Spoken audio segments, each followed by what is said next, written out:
All right, direct experience. Chris Daniels 2.0. Are you ready? Yes. Oh, me? Yeah, I'm ready. Whenever you are. I'm just gonna go to 3, 2, 1, and I'm drop in. Okay. Ready? 3, 2, 1. Bang bang. All right. So direct experience. So back Can again. you actually give me 1 second? Sorry, for some reason. Yeah, it faded out and popped me it back cut in. out for a second. That was weird. Yeah, here, I'm just gonna try one more time if that's cool. Oh, you know what? I think it's because I didn't have Edwin. There we go. Yeah, I forgot. He wasn't here to help me set up this morning or All right. afternoon. My bad. Ready? Yeah. 3, 2, 1. Boom. Direct experience.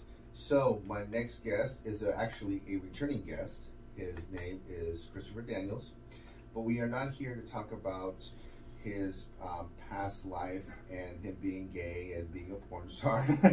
If you want to hear about that, listen to Leave Your Money on the Dresser. But the reason why we stayed in contact, we talked, and the reason we talked was we both have the same political views, and for one reason, people think that if you're gay, you should be a liberal, and Chris here is not a liberal. He's actually a conservative and actually supports Trump. So that being said, what's up, Chris? Hey, hi. How's it going? I'm good. How are you? Good. You know, it's Friday. Yeah. TGIF. TGIF. Thank Yeah. God. Yeah. So talk to me. What's going on?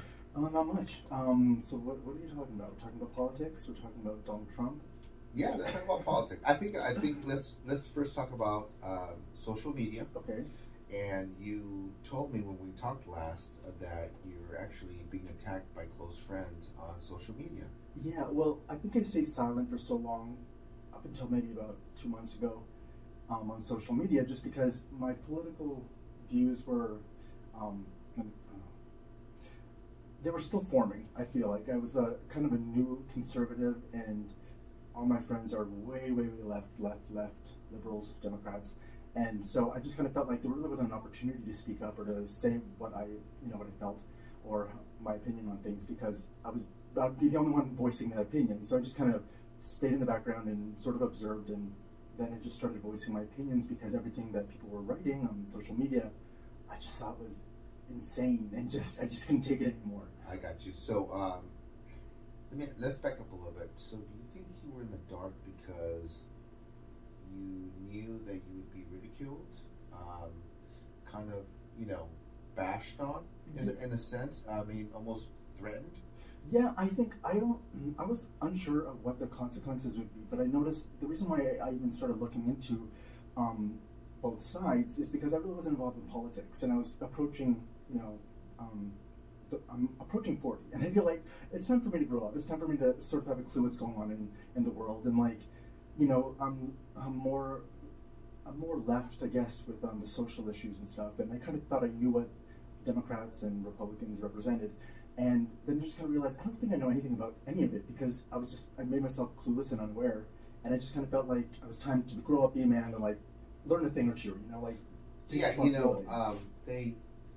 somebody told me this, and it's always stuck to me. A conservative is a Democrat that got raped.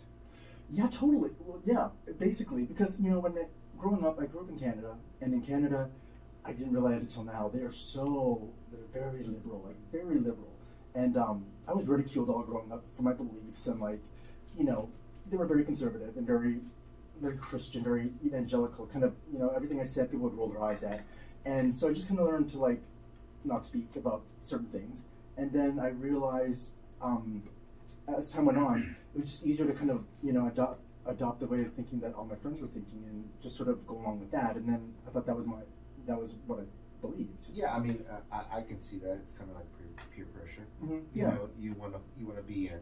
You want to be not the outcast. Right. If people are telling you that blue is a new color, you're like, yeah, blue is a new color, although you may like black. Right. Right?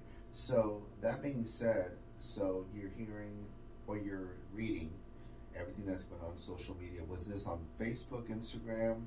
Well, I think it all started on Facebook and Twitter.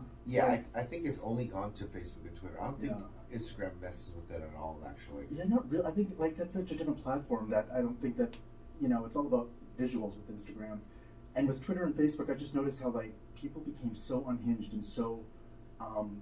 It just felt like people that I looked up to, people that I respected, were turning into big crybabies. Like everyone just like was like whining and crying, and just every day they were just bitching about something new. And I at first I agreed with them. I thought I wanted to understand why they were so upset, but to see grown-ups be so immature and just like act like little kids and throwing tantrums, No, I mean it's you're completely right, and it's funny.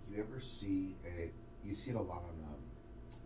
I follow a few conservative platforms on Instagram, and they keep posting these pictures of all the people crying when Hillary lost. Oh yeah. Right, Yeah. which is great. I Yeah. mean, I think personally, I think it's great. Yeah. And I was actually having a conversation with somebody, at far left liberal, a Democrat, and I go, let me ask you a question. I said, just humor me here. I said, don't interrupt me. Just listen to what I have to say. I said, take a step back. Okay, your candidate was Hillary, correct? She goes, yes. I said, your candidate was so bad. Listen to me. Your candidate was so bad that she lost to a reality TV host. Yeah. Yeah. That America said, you know what? Nah, we're gonna go with that guy. Right. Do you understand that concept? And she's like, I've never heard of anybody put it to me in those words. Well, I also think she lost because she's such a horrible woman. Yeah. She's like the epitome of evil. But yeah, that's another story. So. Yeah, I mean, listen, I truly believe, and I will say this, and I've said this to people. I believe she lost because she stood next to Bill Clinton when she should have left him during the whole Monica Lewinsky thing. Yeah. I think if she would have left him like, fuck you, you cheating bastard, I'm my own woman, people would have she would have beat Obama. Right. And I will tell you this, I would have rather have her than Obama. Oh, well, I don't know. Both seem pretty awful. Yeah, but I think I will still give her credit Yeah. on that because she still had the influence of Bill Right. kind of guiding her a certain way. Obama was just so bad. I know, and we knew nothing about it because he wouldn't let any of it, Exactly. control it. So going back to social media, Yeah. tell me what tweet or what post on Facebook just made you come out of your shell. Well, I remember it was about a year ago, and I was moving apartments. And before I moved, I had a friend of mine who was living with me. He was sleeping on the couch because he was waiting for his new apartment to be ready or something. And the guy's like totally like a total blue collar handyman, but he's gay, and he just looks like your average like blue collar type guy who fixes things. And he'd be sitting in my living room, and he had to have this other guy over. This guy was straight, and they both seemed like just straight rednecks. And they'd be sitting in the living room, and they'd be like, "Oh man, Trump's so awesome! I'm so glad Trump's in the White House." And they would be talking about all this racial stuff, and like they were kind of like the epitome, like the bad stereotype of a Trump supporter. Okay. And I would just listen to it, and I was just like, should I say something? Because this is my home, and it's deeply offensive, and they like Trump, and I don't think I can agree with that. And so it went on for a couple days, and then like I don't know, just some of the stuff they were saying was just it was pretty awful because they're both pretty racist. But I don't think that's the normal Trump supporter, even though that's what people think. I really these two are like events. I mean, listen. I think we will all agree that there's bad people in all cultures. Yeah. There's bad people in Asian cultures, Hispanic cultures, white cultures, black cultures. I'll give you a simple example. They broke into next door to me this morning at 3:00 in the morning. Broke into the nail salon, took all their cash, then went to the back room, broke through the wall, and broke into a pharmacy. On video, they're clearly black. Right. Okay, one of my trainers that rents for me is black. Mm-hmm. I can't say they're all the same. Right. Because this guy that rents for me is the most honest, most responsible guy I know that's black. Mm-hmm. Okay, so I truly believe that every culture has their bad. Mm-hmm. Okay, I think that the media this is just my opinion, media has played a toll that if you're a Trump supporter, you're a racist. Right. And they link it to white. Why? I have no idea, because I had a rant about 2 weeks ago. I'm first generation Salvadorian American. My buddy's Mexican, first generation American. and we both support Trump's views. We don't so much like Trump because somebody needs to take his phone away. Mm-hmm. He twitters too much. But yet again, I understand why he twitters Right. and why he bombards it, because he's doing what Obama did with Instagram and Twitter and social media. Yeah. He's using the same platform. Like, I'm not going away. I'm Right. sending the message. I'm pounding the message.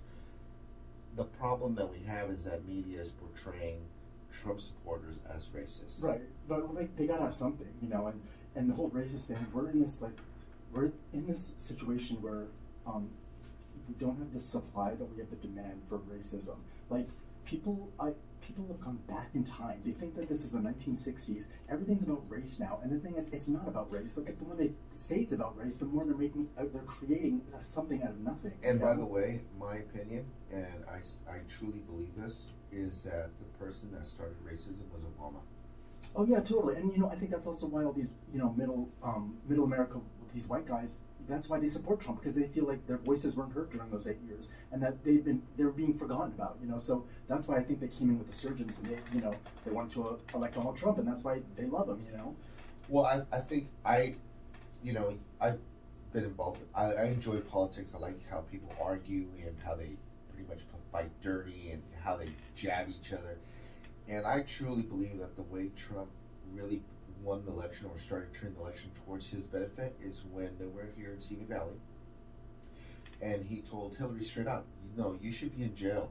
And everybody clapped. Yeah. Nobody had heard that before. They were Yeah. like, what? Yeah. Yeah. It was honesty. Yeah, Yeah. it was standing ovation, and that's what people don't understand, that he has no PC, and for people like he's not presidential, he's this and that, but you don't understand. Not being PC is new life. Right. It's not the norm, because we're tired of, okay, well, I should be prim and proper, Right. and I should speak well. Yeah. Excuse me. Not offend anyone. Yeah. Yeah. You know, I'm sorry. I'm glad that he's raw. Mm-hmm. I'm raw. And the bottom line is he relates to one people, that's Middle America. Right. And Middle America are the ones that supply and influence this country. Yeah. We're the ones that get taxed the most. Mm-hmm. We get raped the most. Mm-hmm. We get taken advantage the most. Mm-hmm. And why would they not support somebody that's backing them up now? Right. Yeah. Yeah. What was I going to say? Go on. It'll come to me. We can break.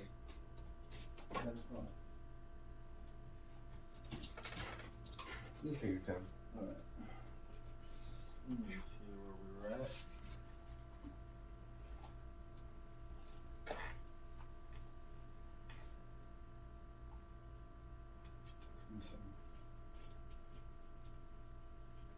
Okay, well, it feels like everyone is saying they want someone to be real. They want, politicians to just be like, Okay, let's Yeah, start here from for there. a second. Yeah, I just Yeah, let me know when you want me to drop that in. Yeah, I'm just gonna pull this one back. Just say it seems. Yeah. Okay, start with it seems. okay.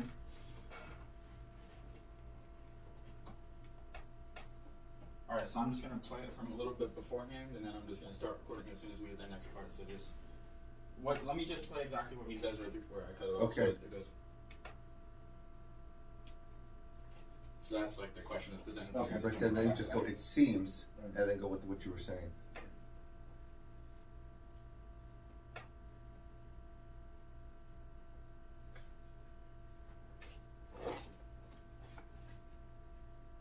It seems like everyone desires change. They desire, like Obama's campaign was all about change.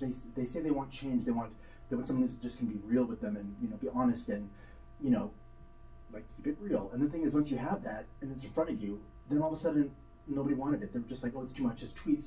They keep bitching about his tweets, and it's like that is the only direct communication that he has with the public, because everything else gets so the messages get so mixed up in the media because they're not really saying what in the right context that he's saying. And I agree with you, and I think the reason why the message, and I think he figured that out because the media doesn't report the good that he's doing. Mm-hmm. I mean, they're literally waiting for something bad to happen, and they're trying to make shit up. Right now the big thing is the economy's gonna drop. Right. The economy's gonna drop. I just heard, and I've heard this before, Bill Maher said that the only way you're gonna get Trump out is if We have a recession. Yeah. Yeah. Let me ask you a question. Yeah. I felt the recession it hit me in 2008. Oh yeah. It hit everybody else in 2009. Mhm. Why would you want to even bring that negative energy to this country when it affected so many of us? Yeah. I mean, people were in the hole. Yeah. People Still lost are. their house. Yeah. Yeah. People lost their houses, lost their jobs. Why would you want that? Mhm. And I think that's what's making people angry. Right. That people are like, dude, seriously? Like, we just got out of this. Yeah. This guy's kind of making things. And I hate to tell people, the economy is doing well. Right. People, People are spending money. Right. You know, interest rates are the lowest. I'm trying to refi right now to get a lower rate, and not only that, I'm looking for a new house to move to. Yeah. Why? Because the economy is good. Mhm. My wife is actually doing well with a military company, and this is what makes the country move. Right. Exactly. Right. Why do you want to bring bad energy, bad vibes, because you don't like the guy? Yeah. That we're all going to be in a hole. So are you going to fix it? Sure. What are you going to do? You going to save us again? Right. Come on. Well, these people who say stuff like that, they live in a bubble, and they're so selfish and so just self-centered and angry at the fact that he's still president. Like, they can't get beyond that, so they're just like wishing all this bad negativity. That there's going to be a recession. And even if there's not a recession, they'll create one just so it'll reflect badly on his 4 years in the office. So. Well, I think they're trying to do everything possible Mhm. right now, especially during the recession, so he would have a hard time getting reelected. Right. And I said this. I said in the first 2 years, if we get into recession, he's done. Right. He even if we hit a recession now, Mhm. he's still going to win. Yeah. Because look at the candidates. So they're nauseating. I mean, seriously, Right. it's ridiculous. And the thing that I don't want to be just like, now I'm a Republican, I'm a conservative, so I just like shut off everything that's not aligned with conservative and Republicans. I don't want to be like that. I want to still maintain like an open mind to both sides or whatever, to everything, because that's the only way that I went into this whole journey with rediscovering that I'm a conservative, was to have an open mind what I had to ask myself was, okay, is this about becoming a Republican and signing on for that and wearing like Republican merchandise and blah blah blah? No, what was it about? It was about finding the truth. And what is the truth? So that's what I was out to find out. And for me, I realized I've been a conservative. I've been a Democrat for 15, 16 years. And then I just kind of realized I saw it from both sides, how they both had gone wrong. And I just realized I think that my views are more in line with what I started with, because I saw how the other direction, and it just wasn't working for me and for a lot of people, I mean, listen, I tell people that I'm kind of a libertarian, Mm-hmm. but at the same time, I'm kind of right in the middle, and I slightly lean to the right. Mhm. And I'm going to play devil's advocate here. Let's talk about abortion. Mm-hmm. Okay, personally, I don't care. Mm-hmm. There's a lot of, I've said this before in my podcast, I've said it to other people, there's a lot of people I know that should have been aborted. Mm-hmm. Okay, that being said, how many times do we have to talk about abortion during the election? It is over. Mm-hmm. It is done with. It's been decided. Let the woman decide. Mm-hmm.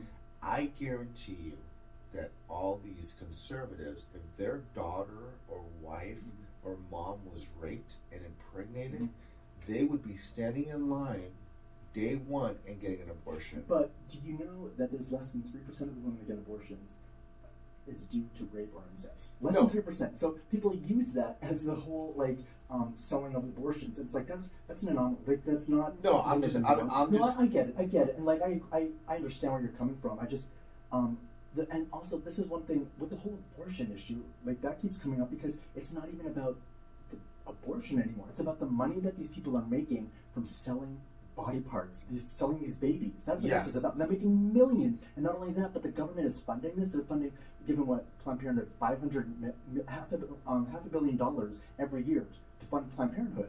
And people are like, no, wait a minute, we don't want our money going towards abortions. And then saying, well, you can't use money from the government to fund abortions. But what are you doing? Oh, they help keep the lights on at the Planned Parenthood. Well, then they're helping fund abortions then, because those lights are, I mean, I don't know. So I feel like it's not even about a woman's choice. It's not even about killing of a baby. It's about making ridiculous amounts of money and doing it on with blood in your hands. Like No, I know? totally agree. But like I said before, with the abortion issue, it's done. Yeah. Let's move on. But it's not done. They just changed. It's changed now. The states voted on 7 states or something voted that you cannot have abortions anymore. Well, there are states that's the new heartbeat law, I guess. But the thing is, okay, I don't know. I'm not an expert by any means, and I'm just a man, so I don't know anything, especially about this topic. But the government was funding Planned Parenthood $500 million every year, and the thing was they wouldn't give Planned Parenthood the money if it was going towards abortion. So Planned Parenthood was saying, oh no, it's going towards our other services. It's going towards women's health and mammograms and condoms and birth, which it's not. Like even if it is, it's still going towards Planned Parenthood, and their moneymaker, the big moneymaker, is abortion. So it's inevitably it's going to be used towards abortion. Yeah, listen, we can. I hate using this term. Yeah, the whole rabbit hole thing. Oh, I know. Yeah, I live in that rabbit hole. Yeah, yes. It just annoys me. Yeah. Like there has to be other terms, but I'm going to use it today. It's a rabbit hole. We can go around in circles about abortion. But this is the only time I have a mic and have a voice to say what I want to say. Yeah, and I know where you're coming from. Yeah. And like I said, my opinion is let's just leave it alone. It's done. I honestly, I'm so passionate and worked up about it because I want people to look at it differently. And the thing is, it's not about women's health. It's not about they're right. I feel like the party has twisted it, so they've evolved it into this issue that's not what it's about. It's about like I said, it's about money. That's all it's about, and that's what people are pissed about. And let's talk about that. That's what they all do. They twist everything because it's all about money. Right. Like gay marriage is all about love. I'm like, that's not why people disagree with gay marriage. And people. I've gotten a lot of anger, and I've lost a few friends because of my views on gay marriage. And like. So, what is your view on gay marriage? I do think that the government should stay out of marriage in general, but at the same time, okay, it's not about love. That's not what it's about. Because I look at it like this. Gay people, for years, we saw what traditional marriage had done to the family. Because a lot of people in general, come from broken homes, Yeah, So we see the damage that it's done, and we know deep down, like, marriage isn't the answer. Marriage isn't, what we aspire to, because we know it sucks and it doesn't work out a lot of the time. So with gay people knowing that, I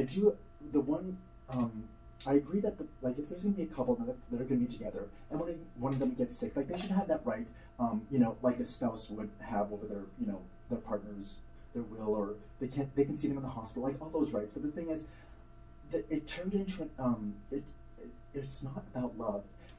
What it's about, it's that. So speaking my words. So I do believe in gay marriage to an extent, but I don't, because I feel like it's turned into another issue now, where it's like, okay, so we're going to legalize gay marriage, and then we're going to say, if a gay couple wants to get married and they go to a church, and the church doesn't agree with whatever their views are on marriage, and they don't want to marry them, so all of a sudden they have to have their wedding, and they have to, and that's the thing. And then people were suing the churches. They're suing bakeries because they didn't, a baker or a florist. Yeah, I mean, but that's the thing though. That's what became about. It became about money, and they turned around and they started suing them, and they started saying, you have to do this for us. Well, yeah, listen, my personal view, I don't care if you're gay, purple, black, yellow, red. If you want to get married, get married. Yeah, let them get married. They're entitled to put their partner on insurance. Yeah. Let them get the insurance. Yeah. Let them get the benefits. Let them get the tax write-offs. Most gay men that I know are very successful. They run great businesses, and they do well, and they donate a lot of money. Yeah, but what if they go into your church, and your church, let's say you're Catholic, and let's say they go to your church and they're like, well, we want to have a wedding. Well, you see, this is, and I agree with you here, is that if I'm the church of what's happening now, and my views is that I don't view gay should be married. I'm entitled to that view. Right, but the gay marriage is changing that then, because they'll sue that church. Yeah, and I agree with you there that is wrong, because I own my own business. You know that. I have the right to refuse business to anybody. So you're gonna tell me now that I can't? I have to give you service. Why? Right. I'm entitled to my opinion, and I can say, hey, you know what? This is my gym. It's only heterosexual. I don't, but I should be entitled to that. That's why I'm a sole proprietor. Yeah. Yeah, but they're changing it now, so it's like they're turning, being gay like a race issue, and it's so I think it's kind of a mess now, because what are these like these businesses supposed to say? We can't serve you. Well, why not? That's racist. We're going to sue you. Now let me ask you this question: Yeah. Do you think, we obviously know it's political, but do you think it's a political leverage, obviously, to get votes? Yeah, because gays almost always vote Democrat, Right. and they're pandering, and I just feel like.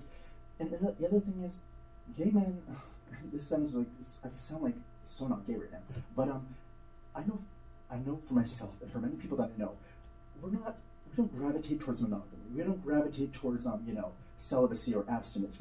We're highly sexual. Correct. And so that doesn't mean we can't get married, but I just think our views are not really in line with what straight couples' views are, because their views of marriage and their vision for a marriage and a family and all that, it's completely different, because they can procreate. The men, we can't. So it's slightly different, and I just don't really feel like gay men really want marriage. But the fact that we can't have it, that's when gay men, are like, well, wait a minute. It's about love, it's about our rights, and it's like, I believe that, but the thing is, once you start telling people that they have to do something, those are the rights that their rights are going to be taken away, and those are the rights that I'm worried about. Yeah, I because mean, listen. what's next? Like anything, I'm heterosexual. I'm married, and I will have to say that there has to be a certain percentage that is happily married. Right. I mean, literally, they are happily married. Am I going to tell you my marriage is great?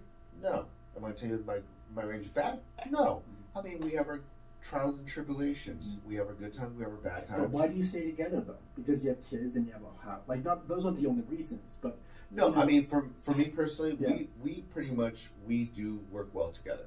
I mean, our issues are always like, I got in a fight with my wife the other day because one thing she annoys me because she never answers her phone. Right. And I Does needed, anybody answer the phone? and my whole thing was I was trying to cook dinner for the kids. We had just got back from football practice. Like, God damn it, I know you're on your phone with work and you can't answer the phone on the one day that I need to find out where the fuck the sides are, Yeah. So I got pissed off. Yeah. But you know what? I got over it. Yeah. But me and her, we work well together. I will give her that. We'll work together. I think that other couples have these clients that they'll go 3-4 days not talking to each other. That's weird. That's very weird. Yeah, but you see what I'm saying? Yeah. So there has to be gay couples that truly love each other, it's just you and me, and we are want to get married for love. There has to be a certain percentage. You can't tell me that they're all going to be procreating, because then that'd be subjecting or categorizing them into a certain category. Yeah. Okay. So there has to be a certain, let's say 5%. Okay. Okay. But I do agree with you that you cannot, and this is where I believe that the government influences this, especially the Democratic Party, where they're trying to use, we stand with you because you're gay. Yeah. And we understand you. Yeah. And here's a reality check for you people. The Democratic Party started the KKK. They created the 13th Amendment. Right. And if you don't know what the 13th Amendment is, you should look it up.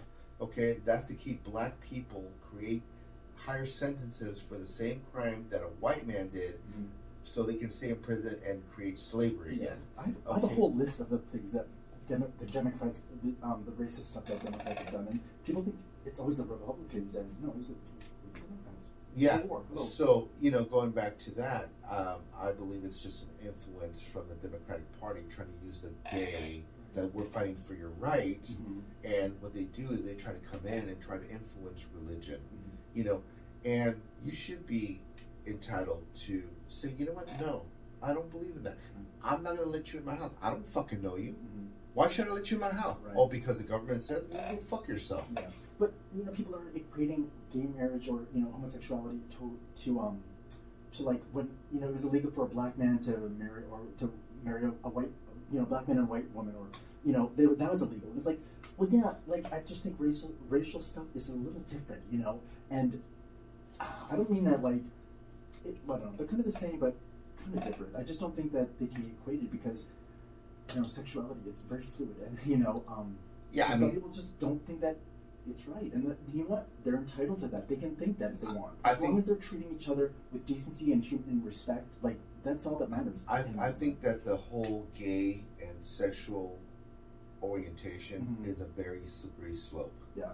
You can go either or. Mhm. I think that there's an issue when you're trying. My biggest issue here is I don't care that you're gay and you want to get married and blah blah blah. Mhm. I think that if you're gay and you want to get married, you should go to the courthouse Mhm. and get a civil marriage. Mhm. Yeah. Done. Yeah. But you cannot force a religious entity Mhm. that does not accept gays Right. to accept you. I'm sorry. Yeah. So what else are they going to be demanding that people do next? It's just like that's a slippery slope because it's just like once you start telling people like religions, no, you have to, and if you don't, then we're going to take away your, what is it for your tax write-off? So then other pays taxes, Right. So it's just, and I want to say one other thing about gay marriage.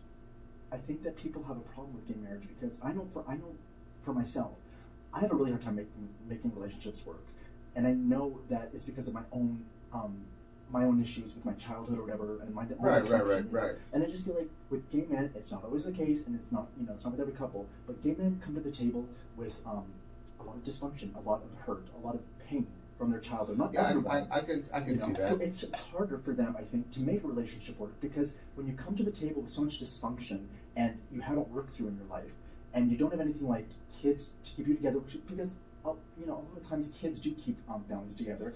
I They mean, stay together listen, for the sake of the kids. I It's mean, just like you it's hear harder people, to make the relationship work. you're right. I mean, you hear people like, oh, well, we had a baby thing and it keep the marriage together, Right. and it's a total disaster. Yeah.